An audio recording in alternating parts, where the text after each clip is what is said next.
Diabetes e câncer têm rotas fisiopatológicas parecidas. E cada vez mais a ciência vai mostrando que... Por quê? Existe uma correlação entre diabetes e câncer. Muitas pessoas que têm diabetes desenvolvem câncer.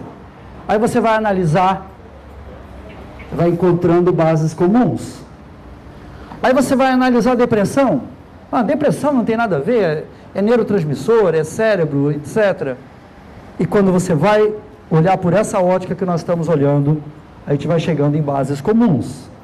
O nome dessa palestra parece presunçoso, já que o câncer é a doença que desafia a medicina. É a doença que mais gera o impulso de pesquisa, de saber qual é a causa dela, de saber qual é o melhor tratamento, de descobrir um novo quimioterápico, de descobrir uma nova terapia. Quando eu fiz a residência em cirurgia aqui em Brasília, eu fiz residência de cirurgia no HUB, aqui no Hospital Universitário de Brasília. Uma residência muito boa. Logo depois dela eu passei na prova do Colégio Brasileiro de Cirurgiões. Então, eu fiz essa faculdade e eu reparava naquela época a cirurgia de câncer era mutilação. Eram grandes mutilações. A gente tinha até um dizer que era grandes cirurgiões, grandes incisões. Era o dizer da época, né? Quanto melhor fosse o cirurgião, mais ele abria um talho para tirar aquela massa toda e tudo aquilo. Hoje nós estamos vivendo uma outra realidade. Câncer, uma doença que nos ensina a viver, não é um título presunçoso, vocês vão ver por quê. Quando nós queremos nos prevenir de câncer, nós precisamos mudar a nossa vida para prevenir o câncer. E se o câncer nos tocou, eu uso uma frase que eu aprendi no Rio de Janeiro, é o toque de Deus. É o dedo de Deus. A gente não deve ver como uma coisa negativa, a gente deve ver como um desafio. Um grande desafio que nós fomos chamados para responder a esse desafio. Então, essas manobras que eu vou falar aqui hoje são muito importantes para que a pessoa, em primeiro lugar, mantenha uma qualidade de vida boa, uma expectativa de vida boa, e que, obviamente, desde Hipócrates, todos nós que somos médicos, desde Hipócrates, queremos curar. É o objetivo do médico, é a cura. Mas desde que ele fez medicina há 2.400 anos atrás, ele já dizia a seguinte frase: o médico cura às vezes, melhora muitas e conforta sempre. Isso era a visão dele. Ele sabia que também, desde aquela época, existiam doenças que tinham a evolução que não era favorável, mas cumpria ao médico confortar e acompanhar aquelas pessoas. Então eu acredito que nós possamos cada vez mais entender isso. Enquanto a gente conforta o próximo, quando a gente traz informações que são evolutivas para aquela pessoa, informações que essa pessoa vai usar para melhorar o seu estado de alma, a gente pode não estar sabendo, mas a gente está contribuindo até para a reversão daquele câncer, até para a cura do câncer. Agradecendo desde já o Adriano, o Semente Nativa, que é o Adriano e a Ana Paula. O Adriano já tem o curso dele, o Semente Nativa oferece cursos. Quem quiser aprender, se aproximar mais da alimentação viva, procure o Adriano aqui quando acabar a nossa conversa. Bom, essa é a minha trajetória, meu mini currículo. E aqui dizendo que o câncer nos ensina a viver quando nós começamos a entender que precisamos mexer com a nossa fisiologia, mudar o padrão da nossa célula, mudar a maneira com que nós estamos tratando a nossa célula. Que o câncer é uma doença da célula. É a célula que fica doente. É o DNA dessa célula que passa por uma transformação e começa a responder a um outro estímulo que não é mais o estímulo do corpo como um todo. Então, precisamos mudar a fisiologia da nossa célula e precisamos mudar a fisiologia da nossa consciência também. É importante os dois. Um não pode ser separado do outro. Os melhores resultados são a integração desses dois. A Maia não está aqui, agradecendo a Maia também, que é a minha companheira, minha colega de trabalho em todos os âmbitos.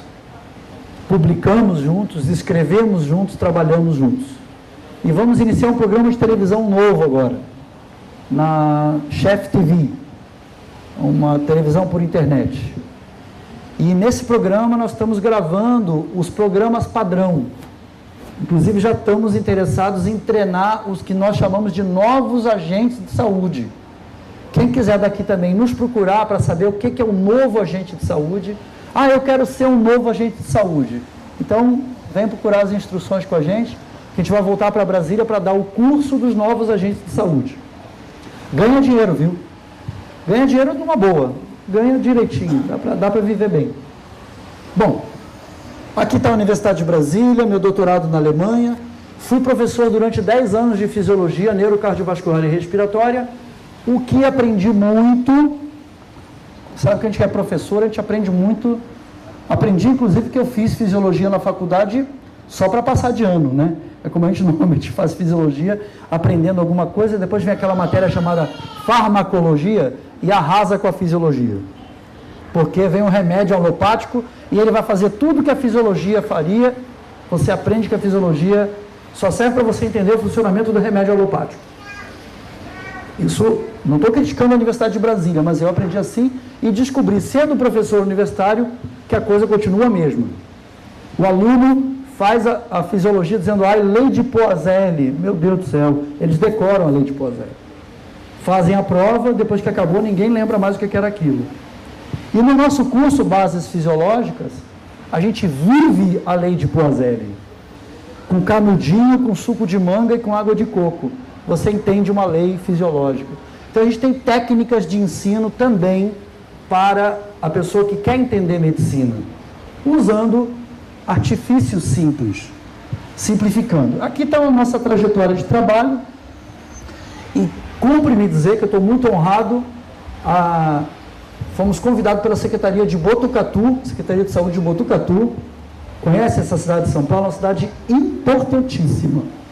Tem universidade, tem grande quantidade de cursos técnicos. Universidade que guarda, a Botucatu é onde está a Associação Biodinâmica do Brasil. É a origem da agricultura biodinâmica no Brasil, é Botucatu. Quer dizer, uma cidade chave acabou de aceitar o modelo biogênico. Nós vamos começar lá.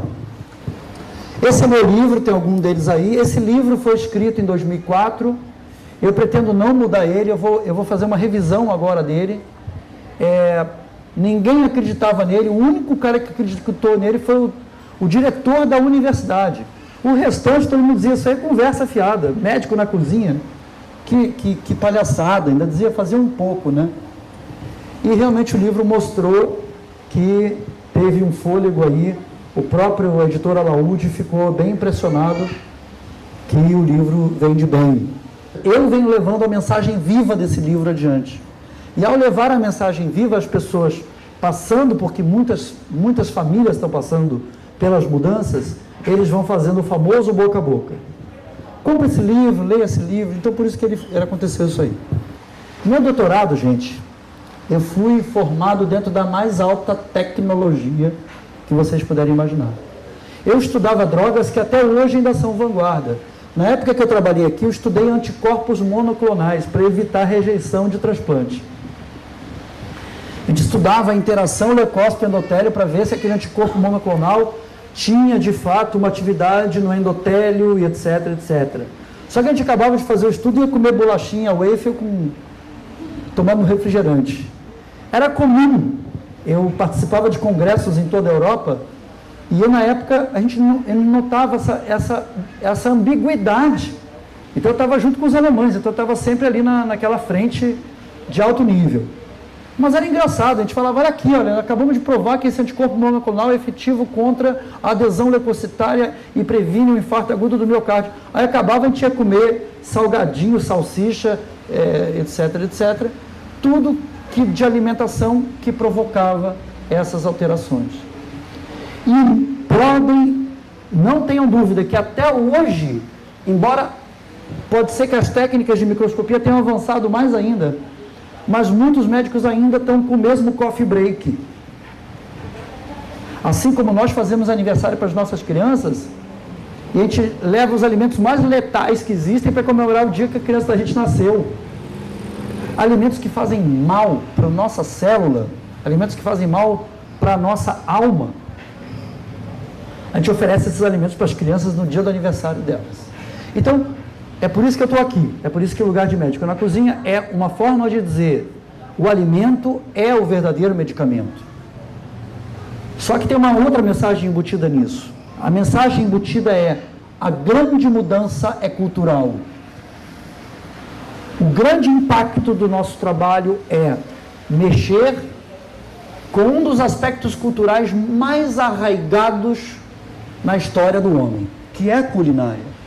É o que eu como, é o que meu pai comia, é o que a minha família italiana comia, ou é o que a minha família goiana comia, é o que a minha família mineira comia. Então a gente tem aquela herança, e quando alguém vem dizer que aquilo está tudo errado eu não digo, a gente nunca diz que está tudo errado, mas que existem aberrações nesse tipo de alimentação, que as pessoas precisam mudar, aí você esbarra em um obstáculo cultural imenso. Quando eu falo em aberração, eu digo assim: eu fui criado comendo carne com doce de leite, porque eu sou filho de gaúcho. Era carne e doce de leite. Isso não é alimento saudável, nem aqui, nem em lugar nenhum. Meu pai é diabético, está morando aqui em Brasília com diabetes avançado. Fez AVC, é hipertenso. Meu avô, o pai dele, era diabético e hipertenso. Fez AVC. E eu sou filho dessa geração, não tenho nem diabetes, nem hipertensão e nem vou ter AVC. Espero. E as medições vão dizendo exatamente isso, que eu quebrei essa corrente familiar. Então, até a tal predisposição genética, amanhã eu vou falar um pouco mais disso, vou falar amanhã sobre epigenética. A predisposição genética caiu como conceito, não existe mais isso. Ah, minha mãe teve câncer de mama, eu vou ter. Não vai ter. Se você não quiser ter câncer de mama, a gente vai mostrar aqui, você não vai ter câncer de mama. Bom, também, o que eu gosto de falar? Eu trouxe esses dados da Alemanha. Eu tive ano passado lá, busquei a bibliografia na própria Alemanha e trouxe esses dados. Na Alemanha existe uma grande vitória contra o câncer, a vitória da tecnologia. Ou seja, o que está a grande virada do câncer? É o diagnóstico precoce, métodos sensíveis de diagnóstico. Diagnosticar uma lesão quando ela ainda tem 1 milímetro de diâmetro, né? Diagnosticar, então você tem a geniterapia, isso aqui já é questão de terapias, né? Mas você tem métodos diagnósticos extremamente acurados, e aí vem as terapias. Terapia gênica, nanoterapia, utilização de moléculas que atuam diretamente sobre o tumor. Terapia laser, esse cirurgião, robô cirurgião Da Vinci, é um robô, já fez não sei quantas mil cirurgias. Ele atua em conjunto com os métodos de diagnóstico, ele vai lá precisamente, retira, faz injeções e etc. E as cirurgias minimamente invasivas, essa é a realidade do tratamento do câncer hoje. Então eu tenho que dizer, eu vim aqui para falar contra a medicina? Absolutamente não. A medicina está dando passos gigantescos na resolução do câncer. Tecnologia avançando. 3 em 4 mulheres na Alemanha já não tiram mais o seio quando tem câncer de mama.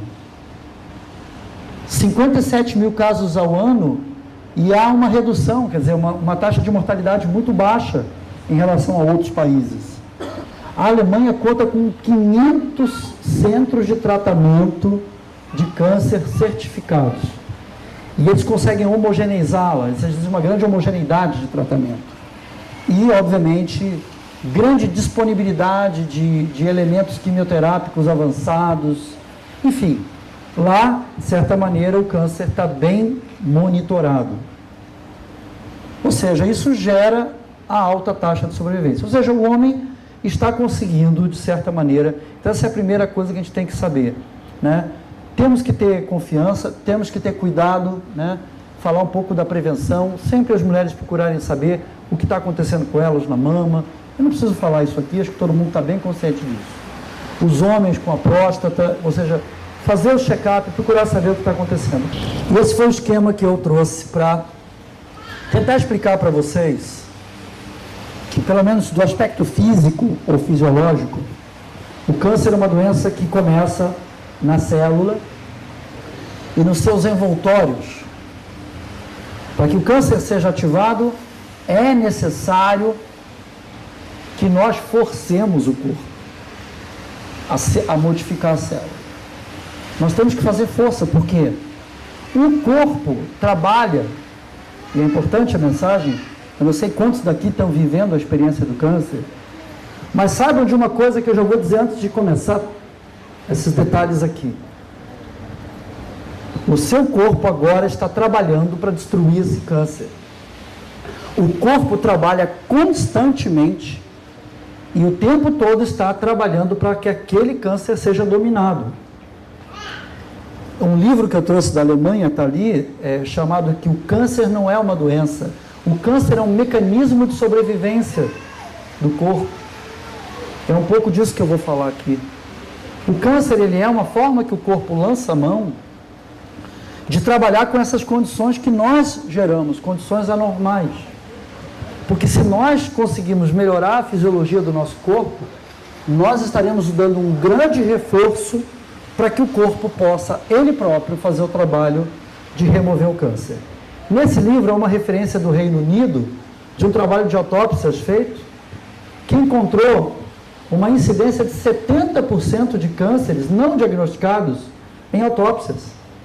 Ou seja, muita gente não tem diagnóstico de câncer, vive com aquele câncer a vida inteira, sem saber que ele tem, morre por outra causa, e quando faz a autópsia encontra um tipo de câncer. Um estudo recente que mostra exatamente que com técnicas mais apuradas você encontra tecidos neoplásicos em diferentes órgãos do corpo ao fazer a autópsia.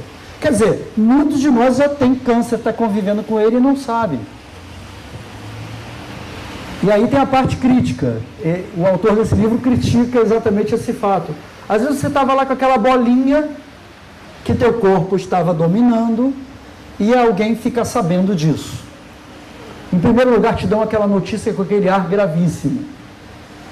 Praticamente te dão a notícia como se fosse assim, te dão um cartãozinho de uma funerária, né? Algo assim tipo, você está com uma doença mortal. Então, imediatamente, a pessoa que estava com aquela doença, com a qual ela ia conviver o resto da vida dela, sob controle, ele já recebe uma carga brutal de estresse em volta daquilo. Ele chega em casa, a família está de luto. Todo mundo já olha para a pessoa dizendo, coitadinho dele, quantos dias que ele tem aqui conosco. O câncer tem muito dessa informação pesada em cima dele. As pessoas dão um diagnóstico assim, como dizendo, olha, já está feita a sua condenação. E aquela pessoa podia viver com aquele câncerzinho lá numa tireoide ou em uma suprarrenal ou no rim, e esse câncer ser combatido por ela a vida inteira. E se ela aprendesse esses métodos, existiria grande possibilidade do câncer desaparecer. Olhem o que diz nesse mesmo livro. Eu só não posso dar para vocês lerem porque ele está em alemão. Krebs ist keine Krankheit. O câncer não é uma doença.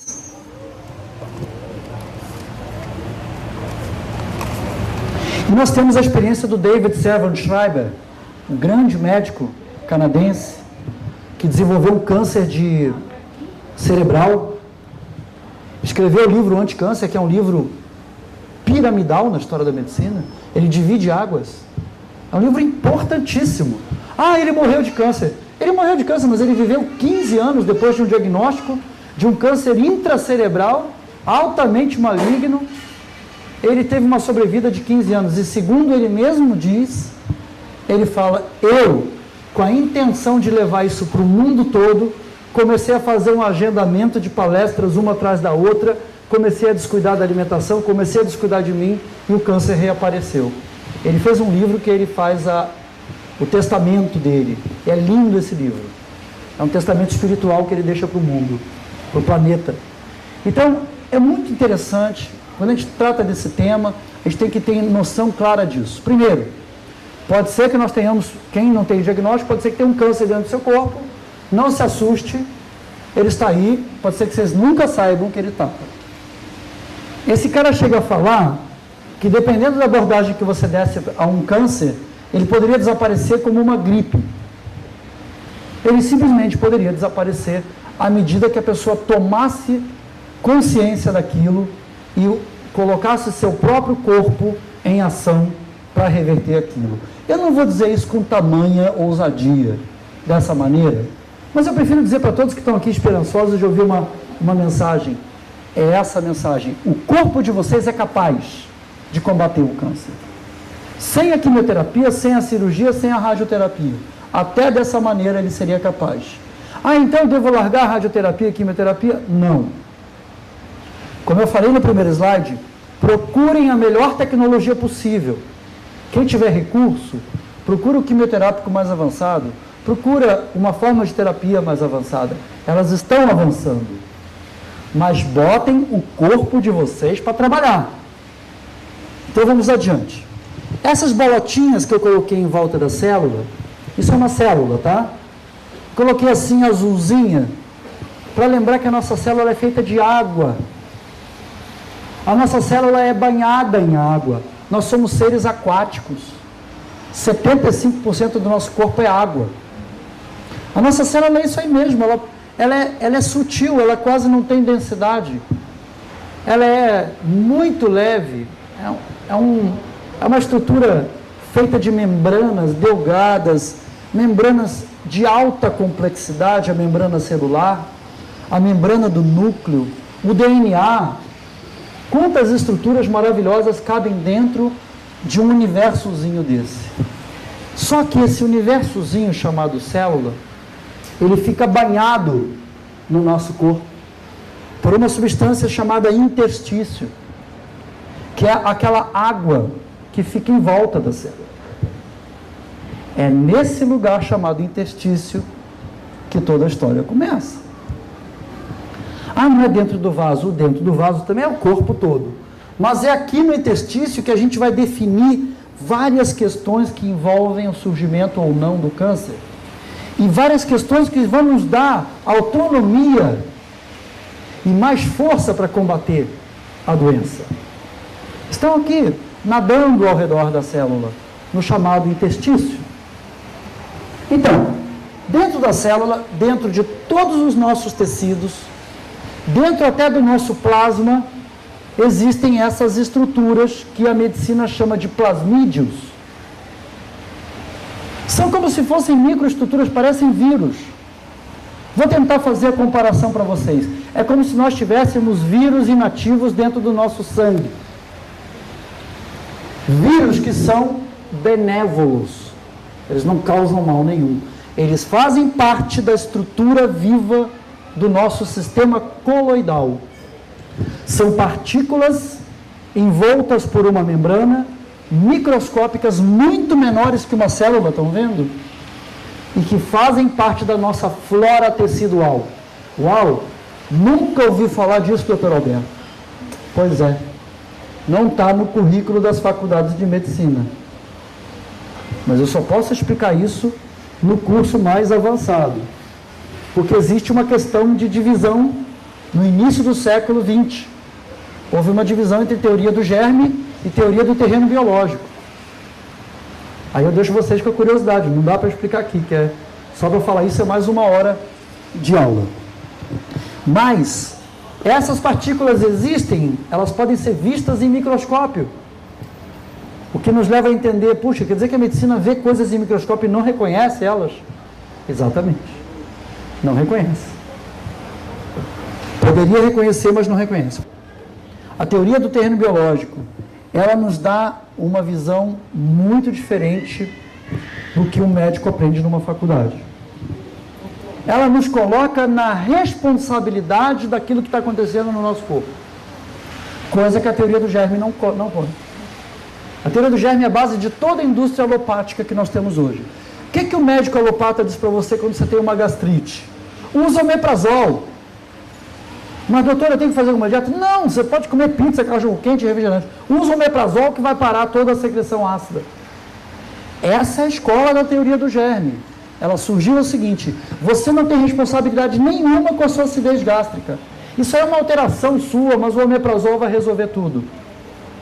Então a gente tem esse grande mata-mato biológico que é o omeprazol. É o correspondente ao glifosato na agricultura.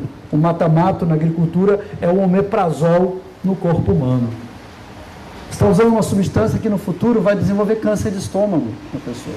Nós precisamos de um estômago ácido e todo médico chegando para o socorro, o paciente, meu estômago está com azia, ele não consegue nem acabar a palavra azia. Eu já estou com A, ele já está prescrevendo omeprazol, toma, vai lá. É assim que aconteceu. Está dessa maneira. E a teoria do terreno biológico, eu estou tentando, não adianta querer explicar ela aqui. A teoria do terreno biológico, a grande característica dela é que ela nos coloca na responsabilidade do que está acontecendo no nosso corpo. A gente pode mudar uma secreção ácida, a gente pode mudar uma bronquite, a gente pode mudar uma cólica uterina, a gente pode mudar uma enxaqueca, a gente pode mudar uma colite ulcerativa, a gente pode mudar uma doença de Crohn, a gente pode mudar a depressão, mudando o nosso terreno biológico. E isso se aplica ao câncer também. Aqui está uma imagem de sangue normal. Células chamadas glóbulos vermelhos ou eritrócitos, arredondados como tomatinhos com a sua estrutura lisa, alguns glóbulos brancos junto. Aqui dizendo em inglês, sangue normal, microscópio de campo escuro. Quando nós adquirimos esse padrão alimentar que é rico em amido, rico em pão, rico em açúcar, eu sempre digo, açúcar é doce na boca e é ácido no sangue. O que é o pão? O pão é o açúcar... Desculpa, Gilberto, né? Eu já sempre peço desculpas para você, que era um dos maiores padeiros de Brasília, mas eu sempre digo o seguinte, a questão é que muita gente tem a dieta centrada no pão. Tem gente que come pão de manhã, de tarde, de noite, o tempo todo comendo pão. Quer saber? Dieta típica de agente de saúde, do Programa de Saúde da Família. Dieta típica de enfermeira. Dieta típica de cirurgião no hospital. É ou não é? É todo mundo beliscando pãozinho o dia inteiro. Pãozinho, pãozinho, cafezinho doce.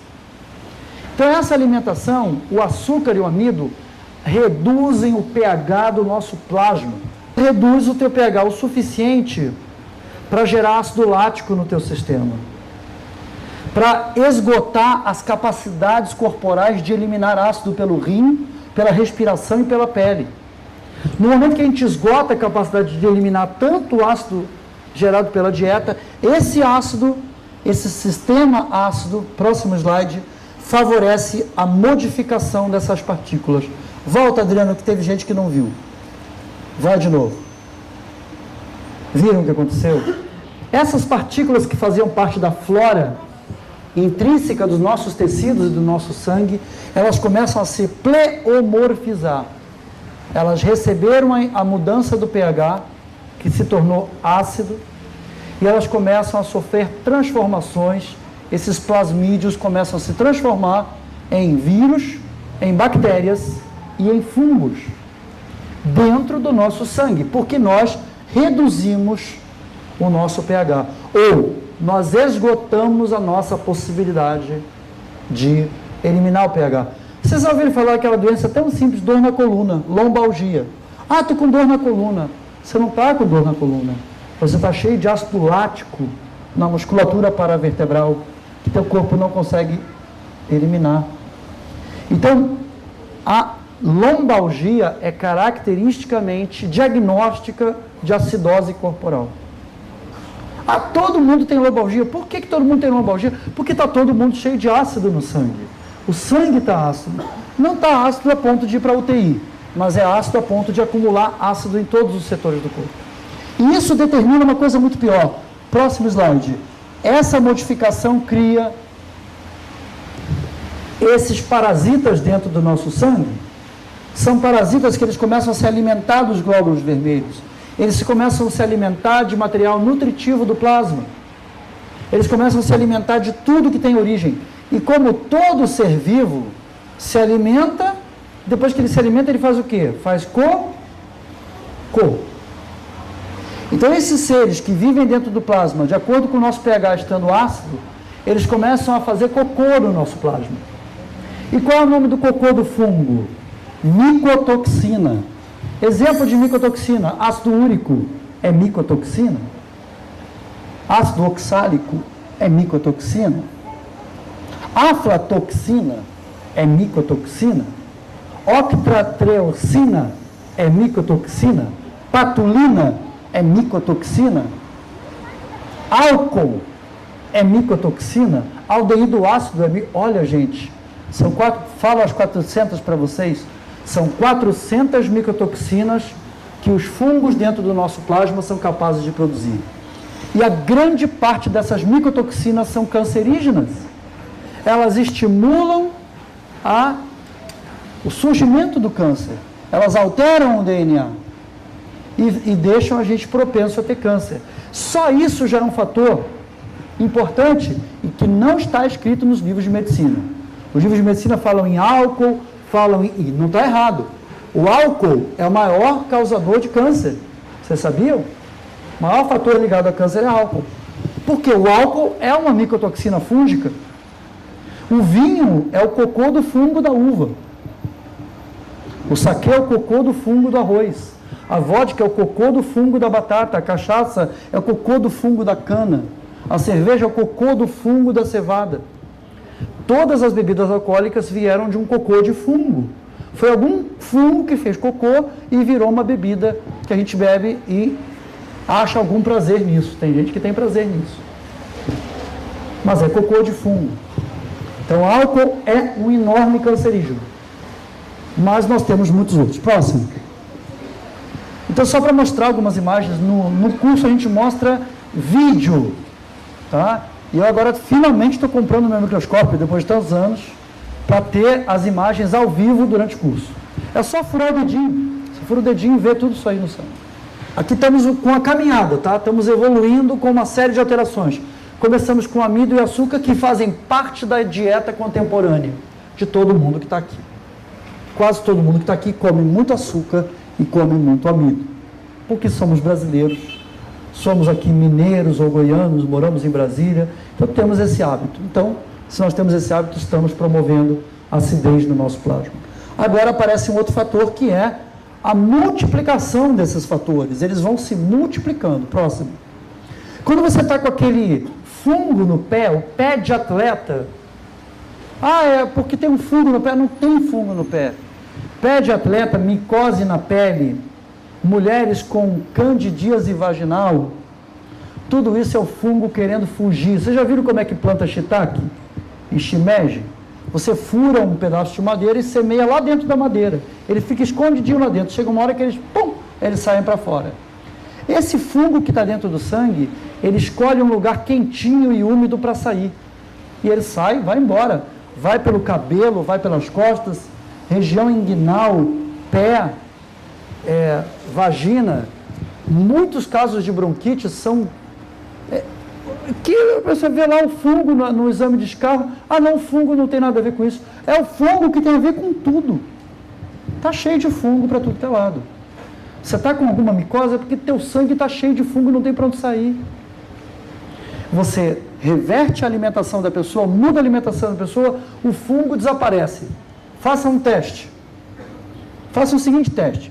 Passem o dia inteiro comendo açúcar, como um monte de doce, quem não for diabético. Vocês vão ver que no final, no dia seguinte, já apareceu algum fungo em algum lugar. É na hora, não demora muito não. Depois você retira tudo isso, o fungo desaparece. Não precisa usar nistatina. O fungo vai embora se você retira açúcar e amido. Outro fator importante, toda mulher diabética, é comum que a mulher diabética tenha corrimento vaginal por candidíase. Por quê? Porque a glicemia dela está alta. Glicemia alta, pH baixo. Glicose no sangue, açúcar é ácido. Então ele baixa o pH. Os fungos crescem, tem alimento para eles, que eles se alimentam dessa glicose aumentada, e daí todo o problema que a gente vê. São apenas sintomas de um problema central. Olha a quantidade de mofo nessa amostra de sangue. Isso aqui é sangue mofado. Ele não está aí há 3 dias, não. A pessoa colheu, botou na lâmina e aparece isso. Artigo publicado por Agenor Álvares e Eduardo Garcia. Pesquisadores que constataram que o brasileiro está recebendo uma carga de 5,9 litros de agrotóxicos por cabeça por ano. Nós estamos banhados em agrotóxico. Não apenas em agrotóxicos, nós estamos comendo plantas quimerizadas, que são capazes de produzir proteínas fatais para lagartas. Aí a gente diz assim, é fatal para a lagarta, mas para a gente não faz nada. Será? Então nós temos proteínas, as chamadas proteínas CRY, são proteínas produzidas por essas plantas quimerizadas. Essas proteínas são capazes de causar alterações neoplásicas no corpo humano. O Michael Hansen trouxe todas as alterações que já são comprovadas por essas proteínas que surgem dessas plantas que foram transformadas em agrotóxicos. Ah não, transgênico, isso é coisa de natureba. Ah, isso é coisa de implicância, é ecochato. É ecochato. Esse pessoal chato que fica dizendo que que tem aquele tezinho ali, não tem nada, posso comer aquele milho tranquilamente. Sucrilhos, dou para criança. Aquele milho que mata a lagarta quando ela come o milho, aquele milho dos sucrilhos ainda tem a proteína CRY lá dentro, que determina alterações imunes, determina alterações da imogenicidade, determina alergenicidade, determina alterações profundas na nossa resposta imune. Próximo. Eis aqui, foi isso que eu coloquei, essas substâncias esquisitas, esses metais pesados, essas substâncias originárias do petróleo, essas dioxinas, esses pesticidas persistentes. Hoje em dia se encontra pesticida na gordura de urso polar. E de onde veio? Como é que foi parar na Groenlândia? As correntes marinhas levaram da onde? Levaram de rios que desembocaram no mar, rios de plantações aonde predominam agrotóxicos no Brasil. Brasil recordista mundial da utilização de agrotóxicos em todo o planeta. Somos nós. E será que a gente não pode contar isso como um fator? Por que os médicos não acreditam que isso seja um fator? Alguém aí teve aula de toxicologia de agrotóxico na faculdade? Os médicos que estão presentes? A gente não tem. Nenhum médico é passado noção de toxicologia de agrotóxicos. É por isso que quando alguém pergunta para o médico, vem cá, eu devo comer orgânico? O médico fala, isso é bobagem. Pode comer, isso aí é tudo frescura. E eu tenho relatos de produtores de batata que, para garantir que a batata chegue bem no mercado, eles aplicam fungicida quando a batata está na caixa. Aí pergunta assim, mas vem cá, você come essa batata? Eu não como não, de jeito nenhum. Mas então por que você faz isso? É para vender. Então a mentalidade de muita gente é colocar o veneno porque aquele produto precisa ser vendido. A consequência daquele produto ser vendido, temos mais um fator que nós discutimos também em mais profundidade quando temos mais tempo, que é o fator chamado, outro produto industrial, chamado gorduras industrializadas. Hoje nós vivemos um mundo da gordura industrializada. A gordura industrializada está em tudo. Chocolate, bolacha, caramelo, as pessoas que estão estudando gastronomia, em escolas de gastronomia, aprendem na escola de gastronomia a usar gordura hidrogenada para fazer algo melhor. Está dentro do currículo, está lá como utilizar a gordura hidrogenada para fazer emulsificações, para fazer a consistência do alimento ficar melhor, para que o alimento fique conservado mais tempo. Olha o que a gordura hidrogenada faz na célula humana.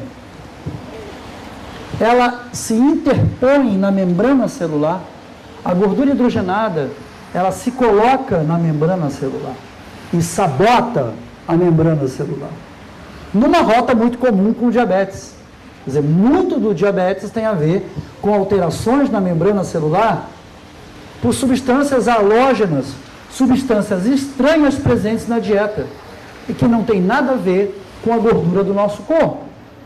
Mas elas, por serem gorduras e por serem digeríveis, elas são digeridas como gordura, são absorvidas como gordura, são transportadas como gordura e são colocadas na parede da membrana celular como gordura. Daí isso aí tem uma implicação enorme, até num componente que acompanha o diabético e acompanha a pessoa que desenvolve câncer muitas vezes, que é o componente mental, é o componente da negatividade, da não aceitação do desafio e da entrega dos pontos, que é a depressão. A pessoa, por que a pessoa caminha para uma depressão? E por que eu estou falando isso? Porque a pessoa pode melhorar disso. Se ela trocar as gorduras que fazem parte da dieta dela, quem quiser comer cookies feitos de chocolate, as crianças comem, só que você usa gordura do coco orgânica, você usa, enfim, castanhas, usa uma série de gorduras biológicas e naturais, que compõem a membrana celular e compõem a mielina do sistema nervoso, ajudando a redimensionar o nosso próprio metabolismo de neurotransmissores cerebrais, melhora a nossa condução nervosa, melhora a nossa capacidade de formatar, de neuroplasticidade. Tudo isso é alterado pelo padrão alimentar. Essas gorduras que estão no sorvete, que estão em alimentos os mais inofensivos, e principalmente alimentos que se dão para crianças. O que é o chips? Chips, existe apenas uma variação da molécula do chips fazer ele virar plástico. O chips é muito próximo do plástico. Pega um chips e acende com um isqueiro. Ele pega fogo. O chips é um plástico.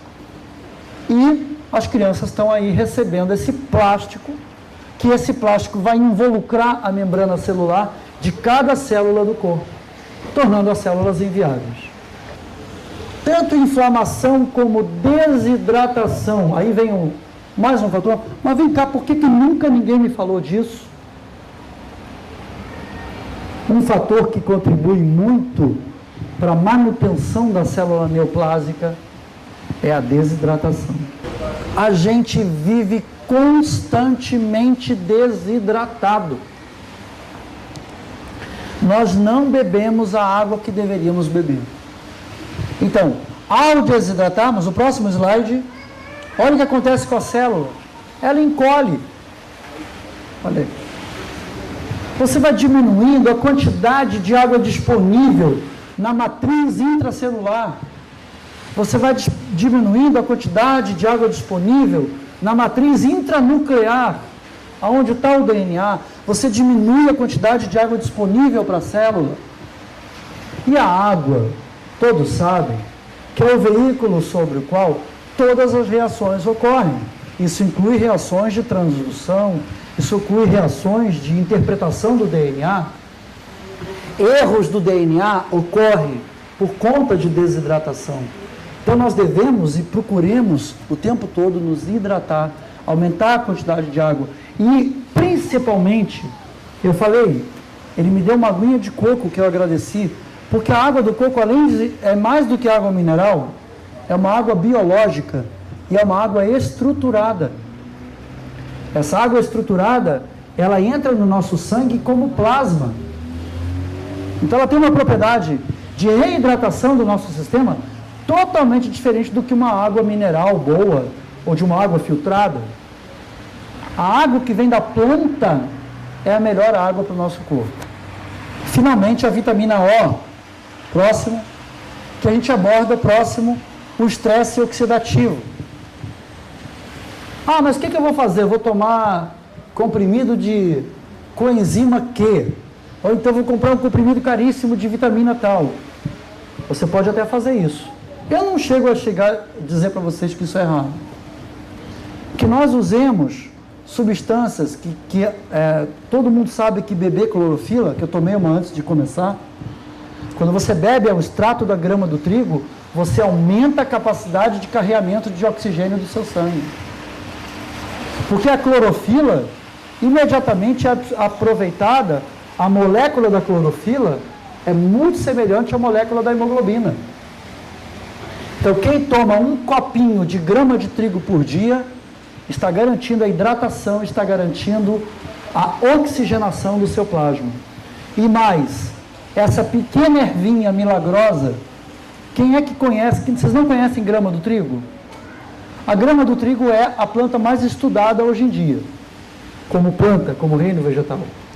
Porque a grama do trigo está promovendo milagres ao redor do mundo. E por quê? Que além de ser uma planta que leva oxigênio para dentro do sistema, ela leva substâncias carreadoras de oxigênio do reino vegetal. Estimula a eritropoiesis, estimula o surgimento de nova hemoglobina, estimula o surgimento de novos glóbulos vermelhos. E é carreadora de substâncias antioxidantes, poderosíssimas. Então, é a vitamina O. Então, para mostrar para vocês, esse estudo, essa imagem é do Gabriel Cousens. E eu perguntei para ele, quando eu estive na Argentina com ele, eu falei, Gabriel, por que você não publicou ainda um livro sobre câncer? Quantos casos você tem de reversão de câncer? E a única coisa que ele fez, para mim, foi dar um sorriso enigmático. Eu entendi o sorriso enigmático dele. Aquele sorriso queria dizer, eu já estou curando o câncer, mas eu não posso publicar ainda. É muito complicado mexer com a indústria do câncer. Muito complicado. Existe todo um aparato, como a indústria do diabetes, tá? São indústrias. Todo um aparato que envolve isso. E tocar nesses assuntos e publicar um livro, ele já publicou do diabetes, está aqui. Ó. Ele enfrentou todo esse cartel do diabetes e publicou a cura do diabetes pela alimentação viva. E eu cheguei para ele com a minha sagacidade de médico e disse, vem cá, quem cura diabetes cura câncer. Ele deu aquela risadinha enigmática para mim. Então, essa imagem veio do livro, de um dos livros dele, mostrando o câncer linfático e um distúrbio micotóxico em uma paciente com câncer de mama. Com câncer de mama não, com alterações pré-neoplásicas. Isso são todas mostras de sangue, tá? As duas imagens são gotas de sangue com grande quantidade de fungos, num aumento maior, tá? Só estou mostrando essa imagem para vocês memorizarem ela vai voltar. Próximo. Aí vem a questão da nossa alimentação. Por que orgânico e por que cru? Por que alimento cru e por que alimento probiótico? Por que nós precisamos nos importar com isso? Por que o nosso alimento tem que ser cru? Ah, mas o médico me disse que não devo comer nada cru. Ah, não, porque eu estou fazendo um tratamento quimioterápico, a minha imunidade diminuiu, ele proibiu de comer coisas cruas. Olha só o que dizem. Sabe por quê? Que existe um paradigma antigo que acha que no alimento cru vai ter ameba, que vai ter bactéria, que vai ter coisa errada. Quando é exatamente o contrário. Observem aqui. Qual é o efeito do cozimento? Seria eliminar a bactéria. A gente cozinha para eliminar a bactéria. Próximo slide. Só que após a gente cozinhar, existe um crescimento acelerado de bactéria. Por quê? O que a bactéria está fazendo num determinado alimento? Ela está ali para... O alimento entrou em degeneração, a bactéria está lá para fazer o processo que ela foi chamada. A bactéria está sobre substâncias que estão degenerando. Próximo slide. Olha a quantidade de bactérias por xícara de mel. 5 milhões de bactérias numa xícara de mel. Próximo. 5 milhões de bactérias por uma xícara de leite. Próximo. 7 milhões de bactérias em uma dose de manteiga, em 100 gramas, uma xícara de manteiga. Próximo. 37 milhões de bactérias por ovo. Próximo. 100 milhões de bactérias patogênicas, hein? Eu estou falando bactérias que causam doença humana. 100 milhões de bactérias por porção de queijo. Próximo. 225 milhões de bactérias por porção de sorvete. Próximo. 336 milhões de bactérias por porção de carne, frango ou peixe. Ah, peixinho é saudável. Saudável. Próximo. um prato aquilo, não um prato aqui do Bumi. No Bumi tem muita culinária viva, muito alimento sendo feito. Mas vocês vão comer num restaurante self-service que foi feito às 10 da manhã, e vocês vão comer 1 da tarde, ela já tem 3 horas que foi preparada. Você pode encontrar até 1 bilhão de bactérias patogênicas em um prato aquilo. Então, para lembrar, então aonde estão as bactérias? Nos alimentos que foram cozidos? Aí o médico diz, coma tudo que for cozido e não coma nada que for cru. Próxima imagem. Você pega